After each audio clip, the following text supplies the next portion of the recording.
the Barbie movie has grossed $1 billion at the box office. That is it's a female director.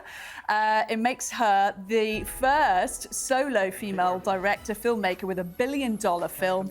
Other hits from the studio as well. Warner Brothers is, of course, they've had Harry Potter and everything, but this is one of the fastest. 17 days it took to gross $1 billion.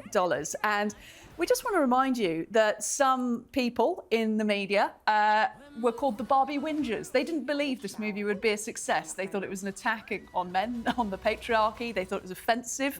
Let's take a listen to them. The thing is just a mess. It doesn't make any sense. And literally the only way you can have a happy world is if the women ignore the men and the men ignore the women. That seems to be the final outcome of this film. All men in the film are either bigots or idiots. Now, is Barbie a smash the patriarchy feminist film?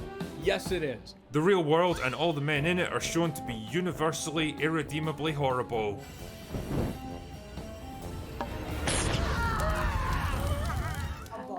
Something strikes me, Kevin, I'll come to you in all of this, is that all the critics who said it wouldn't gross $1 billion seem to have forgotten that half of the world's population is female. So even if no men go and watch it, you're still going to get I know, this bloke went to watch it, but who says feminism doesn't pay? I mean, ka-ching, ka-ching, ka-ching. First of all, that's complete. As a lifelong Barbie fan, I will say two things. First of all, this film had the brand to fall back on. The Barbie film has had over 40 animated films and hundreds of books released about it. It had a huge fan base. It's had a fan base since the 1960s. So they obviously had, they were propelled by the brand. Strong franchise. Other Barbie films hold on, secondly, that haven't done not very well. real life. Secondly, the production budget was actually less than the marketing budget. So that just goes to show if you have a massive brand and you can pump a lot of money into your marketing, it doesn't matter if you've created a trash heap of a film, which is what it was. And I will forever stand by that. I mean, I'm a woman and I still haven't seen it. And I don't, please do not. I kind of don't plan to go and see it. I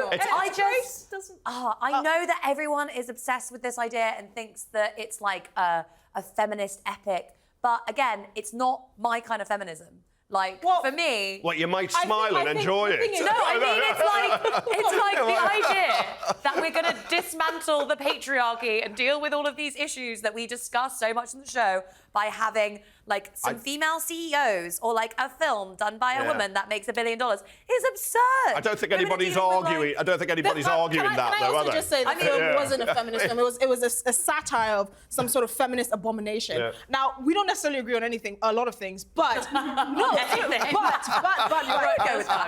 we do have some overlap in our frustrations with regards to how the issue of feminism is dealt with, particularly in the Western world. We used to call them like Western idealist feminists or whatever we call them. And you have a point. I actually, unfortunately, have seen the film, so a lot of your concerns are valid. It's not a feminist film. It is just piggybacking off the massive brand that is Barbie. On that bombshell, we have to wrap it there.